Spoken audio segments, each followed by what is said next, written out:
2024년 12월 3일 밤 대한민국은 시간이 역류하는 듯한 충격을 경험했습니다. 비상계엄 선포 시도라는 뉴스가 전해지는 순간 많은 이들의 가슴 속에서 잠들어 있던 공포가 깨어났습니다. 그것은 단순한 정치적 사건이 아니었습니다. 역사책 속 흑백 사진처럼 멀게만 느껴졌던 계엄이 컬러 화면의 현실로 우리 앞에 나타난 순간이었습니다. 어쩌면 당신도 그날 밤 이런 감정들을 경험했을지 모릅니다. 스마트폰 화면을 보며 느낀 막연한 불안. 설마 이런 일이 지금 시대에 라는 믿기 힘든 현실감. 그리고 고지어 밀려온 무력감. 민주주의 국가에서 21세기에 어떻게 이런 일이 가능한가? 우리가 쌓아 올린 민주주의는 이토록 취약한 것이었는가?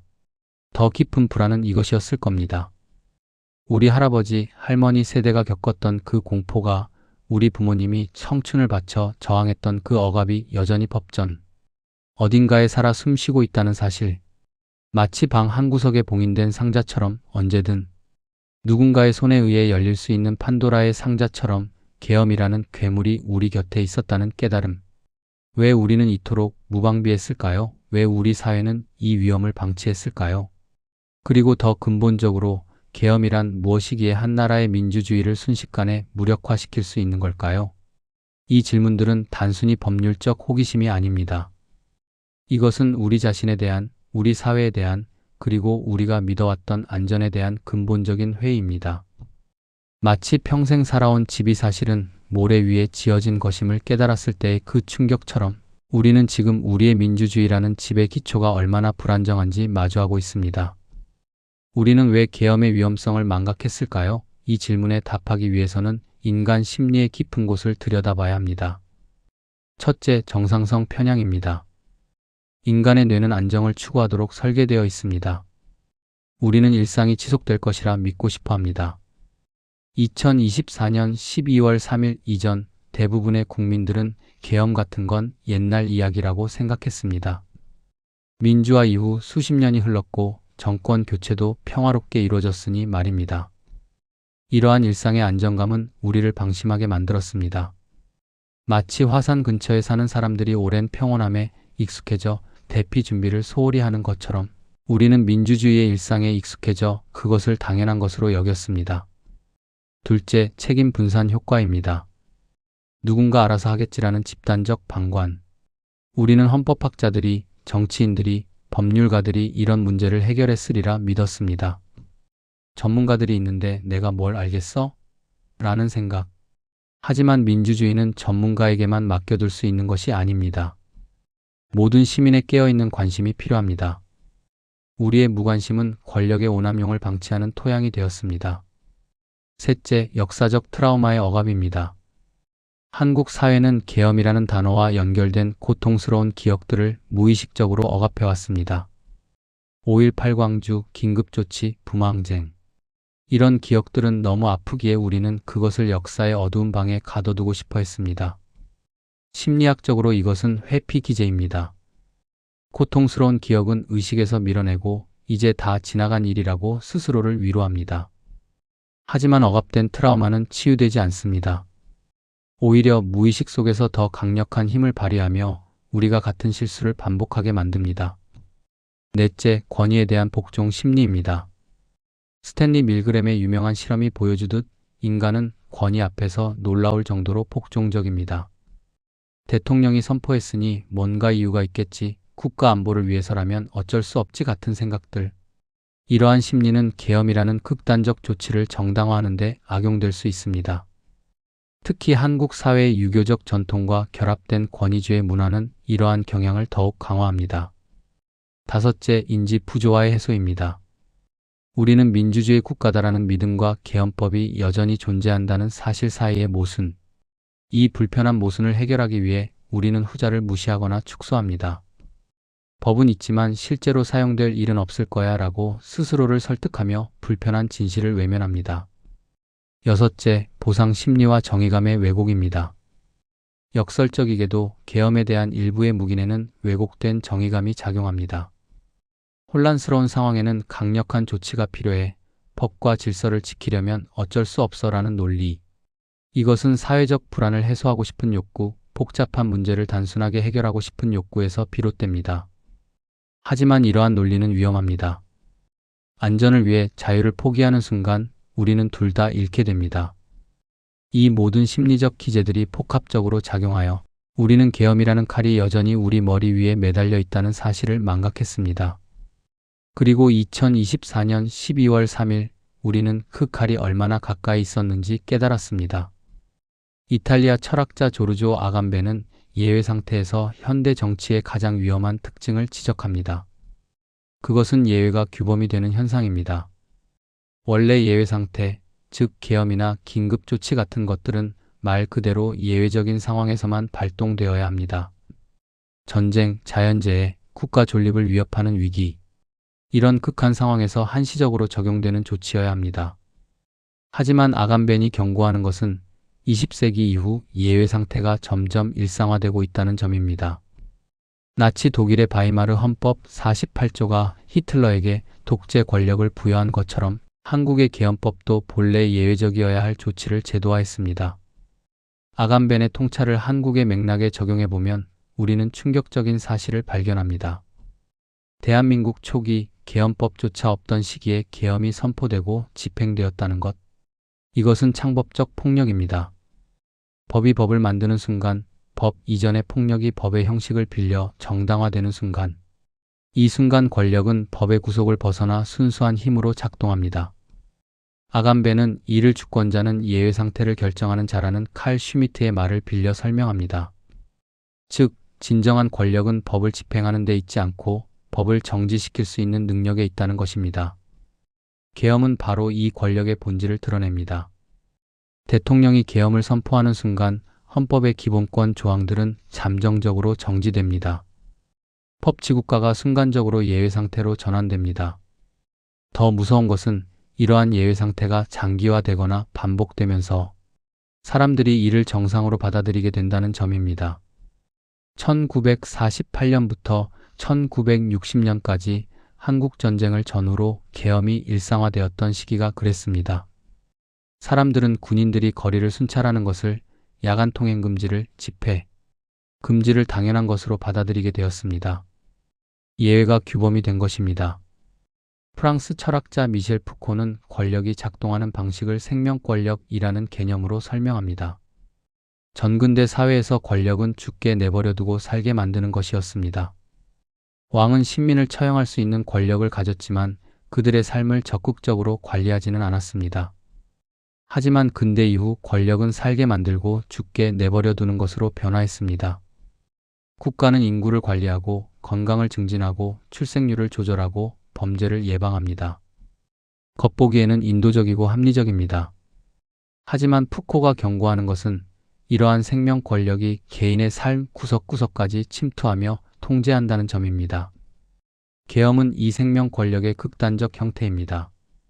국가 안보라는 명목으로, 국민의 안전을 지킨다는 명분으로 권력은 시민의 모든 일상을 통제합니다. 누가 언제 어디로 이동하는지, 누구와 만나는지, 무엇을 말하는지, 계엄 하에서 국가는 문자 그대로 생사여탈권을 쥡니다. 한국전쟁 초기의 계엄은 이를 극명하게 보여줍니다. 군사적 필요를 넘어 정치적 반대 세력을 탄압하고 민간인을 통제하는 도구로 활용되었습니다. 국가를 지킨다는 명분으로 수많은 민간인이 희생되었습니다. 이것이 푸코가 말하는 생명 권력의 역설입니다. 삶을 관리한다는 명목으로 죽음을 생산하는 권력. 한나 아렌트는 예루살렘의 아이히만에서 악의 평범성을 이야기했습니다. 홀로코스트를 실행한 아돌프 아이히만은 광기 어린 괴물이 아니었습니다. 그는 그저 명령에 복종하는 평범한 관료였습니다. 나는 명령을 따랐을 뿐이라는 그의 변명. 이것이 계엄과 무슨 관련이 있을까요? 계엄 하에서 자행되는 폭력은 종종 법의 형식을 띱니다. 계엄 사령관의 포고, 군법회의의 판결, 공식적인 절차들, 이 모든 것이 폭력을 합법적인 것으로 포장합니다. 그리고 이를 집행하는 사람들은 스스로를 범죄자가 아니라 법집행자로 여깁니다. 대한민국 초기 계엄 시기에 민간인 학살들이 그랬습니다.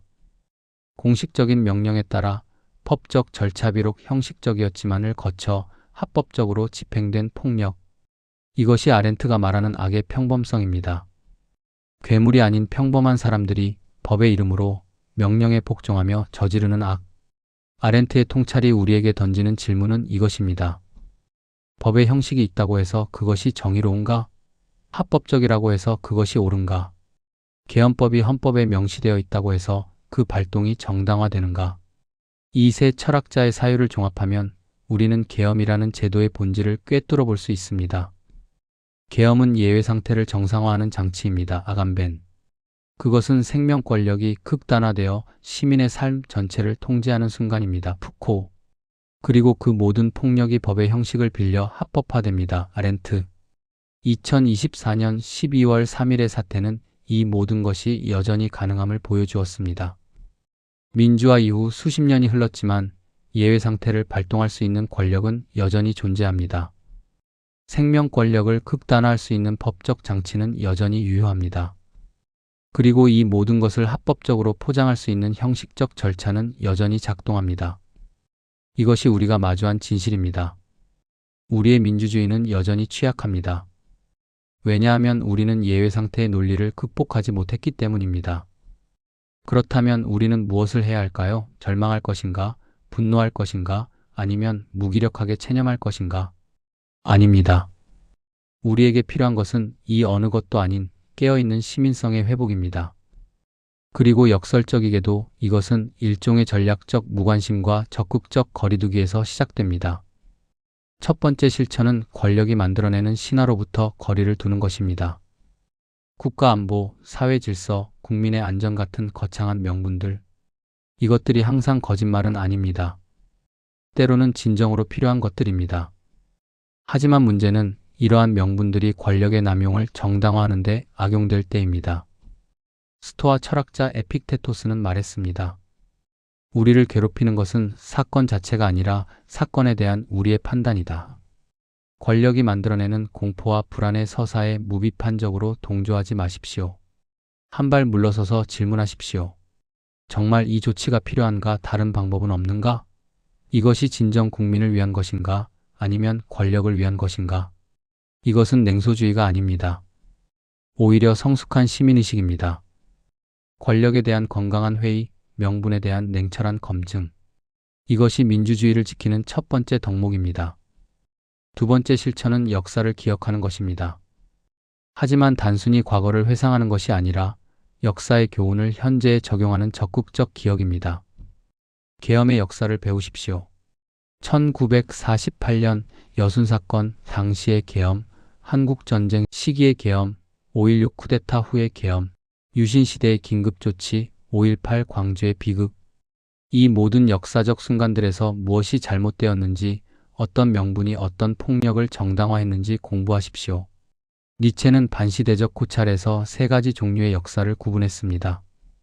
기념비적 역사, 영웅을 기리는 역사, 골동품적 역사, 과거를 보존하는 역사, 그리고 비판적 역사, 과거를 심판하는 역사. 우리에게 필요한 것은 비판적 역사입니다. 과거의 잘못을 직시하고 그것이 반복되지 않도록 현재를 경계하는 역사. 역사를 기억한다는 것은 희생자를 추모하는 것만이 아닙니다.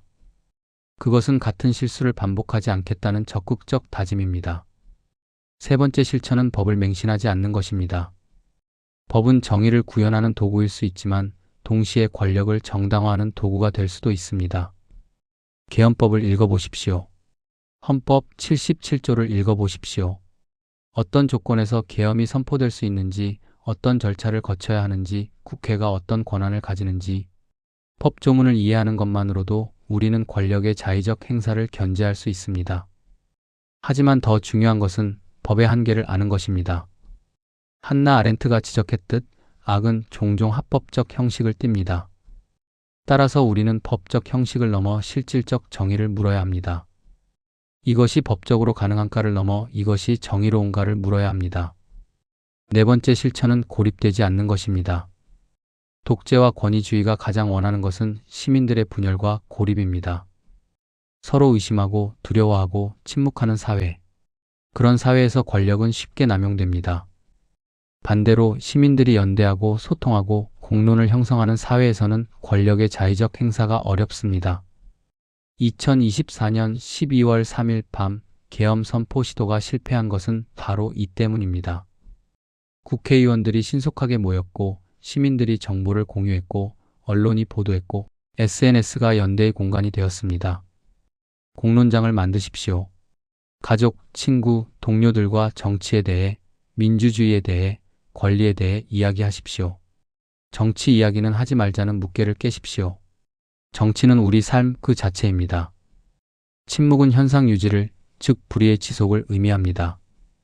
5번째 실천은 일상에서의 작은 저항입니다. 마르쿠스 아우렐리우스는 명상록에서 이렇게 썼습니다. 내가 할 수 없는 일 때문에 좌절하지 말라. 내가 할 수 있는 일을 하라. 민주주의를 지키는 거창한 행동만이 의미 있는 것은 아닙니다. 선거에서 투표하는 것, 청원에 참여하는 것, 부당함을 목격했을 때 침묵하지 않는 것, 권력의 거짓말에 동조하지 않는 것. 이 모든 작은 실천들이 모여 민주주의를 지킵니다. 쇼펜하워는 우리가 세계를 바꿀 수 없더라도 세계를 바라보는 우리의 태도는 바꿀 수 있다고 했습니다. 무력감에 굴복하지 마십시오. 당신이 할 수 있는 작은 일부터 시작하십시오. 마지막 실천은 끊임없는 경계입니다. 민주주의는 자동으로 작동하는 기계가 아닙니다. 그것은 시민의 지속적인 관심과 참여를 먹고 자라는 유기체입니다. 관심을 거두는 순간 그것은 시들어갑니다. 계엄법이 개정되었다고 안심하지 마십시오. 법은 다시 바뀔 수 있습니다. 제도가 완비되었다고 방심하지 마십시오. 제도는 무력화될 수 있습니다. 우리가 깨어있는 한, 그리고 오직 그때만 민주주의는 안전합니다. 2024년 12월 3일 밤은 우리에게 하나의 선물을 주었습니다. 아이러니하게도 그것은 위기였습니다. 그 위기는 우리의 안이함을 깨웠고 우리의 무관심을 흔들었고 우리의 망각을 일깨웠습니다. 우리는 이제 압니다. 민주주의는 영원하지 않다는 것을, 자유는 당연하지 않다는 것을, 계엄의 그림자는 여전히 우리 곁에 있다는 것을. 하지만 동시에 우리는 또한 압니다. 깨어있는 시민들이 연대할 때 권력의 폭주는 멈출 수 있다는 것을, 법의 형식보다 정의의 실질이 중요하다는 것을, 예외 상태는 우리가 허용하지 않는 한 정상이 될 수 없다는 것을. 계엄의 역사를 돌아보며 우리가 배운 것은 단순한 과거의 교훈이 아닙니다. 그것은 현재를 살아가는 우리의 책임입니다. 희생자들을 기억하는 것, 역사의 잘못을 반복하지 않는 것, 권력을 경계하는 것, 서로 연대하는 것. 이 모든 것이 바로 지금 여기에서 우리가 해야 할 일입니다. 에픽테토스는 말했습니다. 원하는 것을 얻지 못해 불행한 것이 아니다. 원하지 않는 것을 피할 수 없을 때 불행한 것이다. 우리가 원하지 않는 것은 명확합니다. 예외 상태의 일상화, 권력의 자의적 행사, 자유의 침해. 그리고 우리는 이것을 피할 수 있습니다.